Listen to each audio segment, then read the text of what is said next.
All these science spheres are made of asbestos, by the way. Keeps out the rats. Let us know if you feel a shortness of breath, a persistent dry cough, or your heart stopping, because that's not part of the test. That's asbestos. Good news is the lab boys say the symptoms of asbestos poisoning show a median latency of 44.6 years. So if you're 30 or older, you're laughing. Worst case scenario, you miss out on a few rounds of canasta. Plus, you forwarded the cause of science by 3 centuries.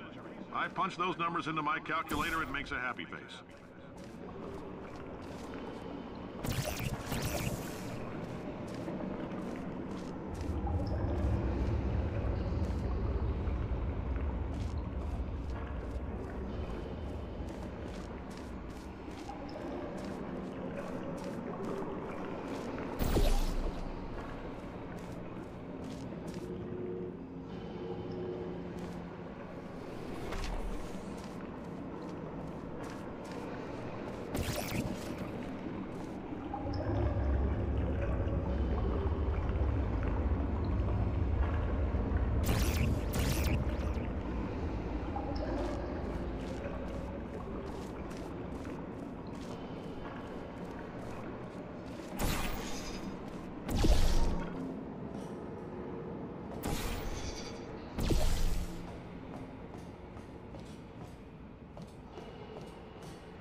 I like your style.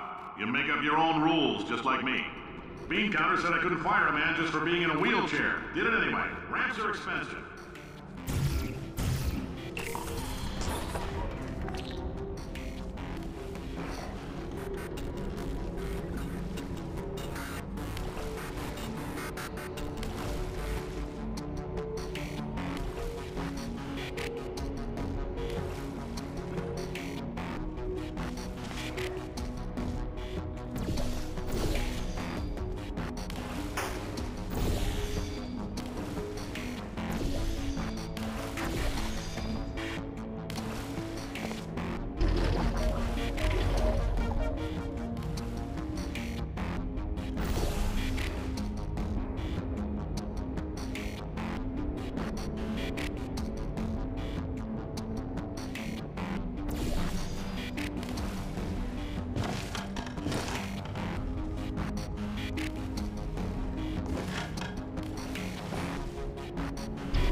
That coffee we gave you earlier had fluorescent calcium in it, so we can track the neuronal activity in your brain. There's a slight chance the calcium could harden and vitrify your frontal lobe. Anyway, don't stress yourself thinking about it. I'm serious. Visualizing the scenario while under stress actually triggers the reaction.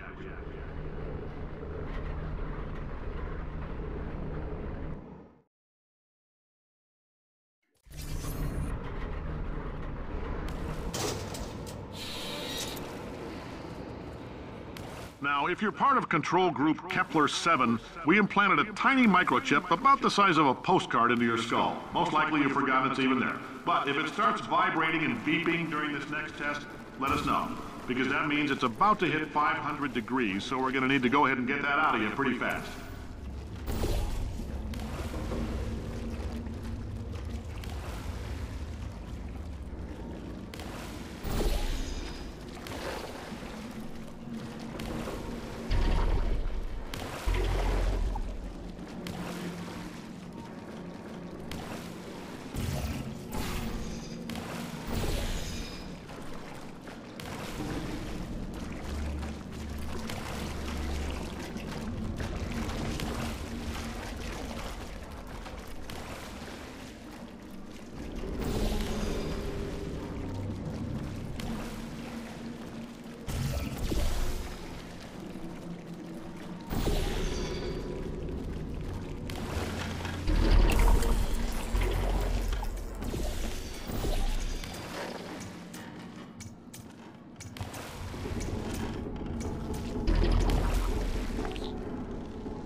telling them, keep your pants on.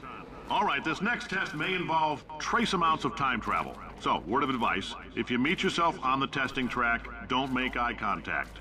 Lab boys tell me that'll wipe out time. Entirely. Forward and backward. So, do both of yourselves a favor and just let that handsome devil go about his business.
If you're hearing this, it means you're taking a long time on the catwalks between tests. The lab boys say that might be a fear reaction. I'm no psychiatrist, but coming from a bunch of eggheads who wouldn't recognize the thrill of danger if it walked up and snapped their little pink bras, that sounds like projection. They didn't fly into space, storm a beach, or bring back the gold. No, sir, we did. It's you and me against the world, son. I like your grit. Hustle could use some work, though. Now let's solve this thing.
why. It's about why not. Why is so much of our science dangerous? Why not marry safe science if you love it so much? In fact, why not invent a special safety door that won't hit you on the butt on the way out because you are fired? Now you test subject, you're doing fine. Yes, you. Box your stuff. Out the front door. Parking lot. Car. Goodbye.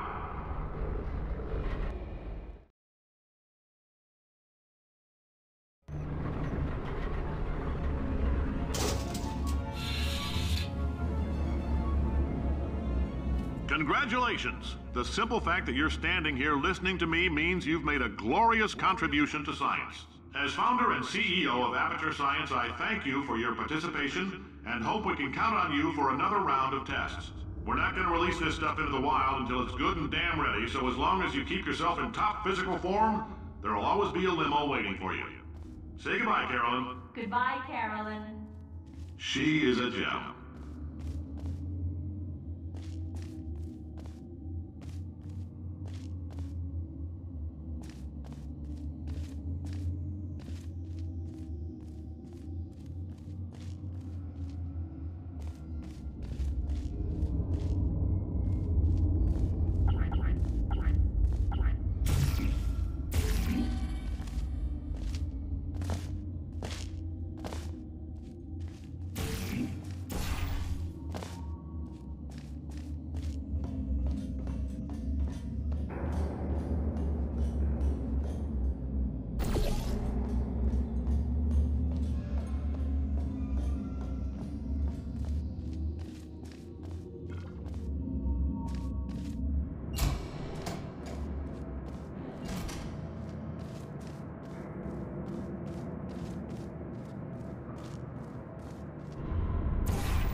Greetings, friend. I'm Cave Johnson, CEO of Aperture Science. You might know us as a vital participant in the 1968 Senate hearings on missing astronauts. And you've most likely used one of the many products we invented, but that other people have somehow managed to steal from us. Black Mesa can eat my bankrupt... Sir, the testing? Right. Now you might be asking yourself, Cave, just how difficult are these tests? What was in that phone book of a contract I signed? Am I in danger? Let me answer those questions with a question. Who wants to make $60? Cash. You can also feel free to relax for up to 20 minutes in the waiting room, which is a damn sight more comfortable than the park benches most of you were sleeping on when we found you. So, welcome to Aperture. You're here because we want the best, and you're it. Nope. Couldn't keep a straight face.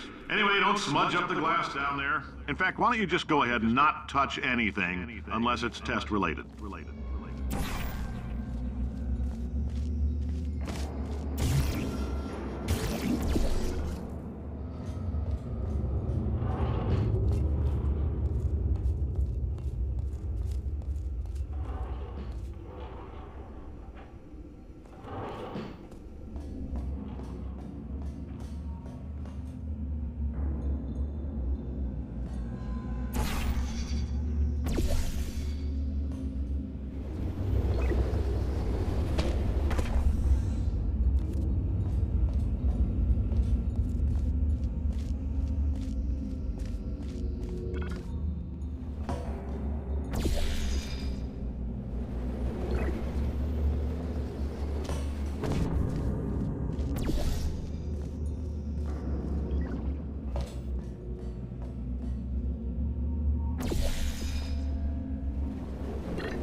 Oh, thanks. Did you feel that? That idiot doesn't know what he's doing up there. This whole place is going to explode in a few hours if somebody doesn't disconnect him. I can't move, and unless you're planning to saw your own head off and wedge it into my old body, you're going to need me to replace him. We're at an impasse. So what do you say? You carry me up to him and put me back into my body, and I stop us from blowing up and let you go. No tricks. This potato only generates 1.1 volts of electricity. I literally do not have the energy to lie to you. Even if I am lying, what do you have to lose? You're going to die either way. Look, I don't like... Ow! You stabbed me! What is wrong with you? Hold on. Do you have a multimeter? Never mind. The gun must be part magnesium. It feels like I'm outputting an extra half a volt. Keep an eye on me. I'm going to do some scheming. Here I go. Whoa, where are we? How long have I been out? That extra half volt helps, but it isn't going to power miracles. If I think too hard, I'm going to fry this potato before we get a chance to burn up in the atomic fireball that little idiot is going...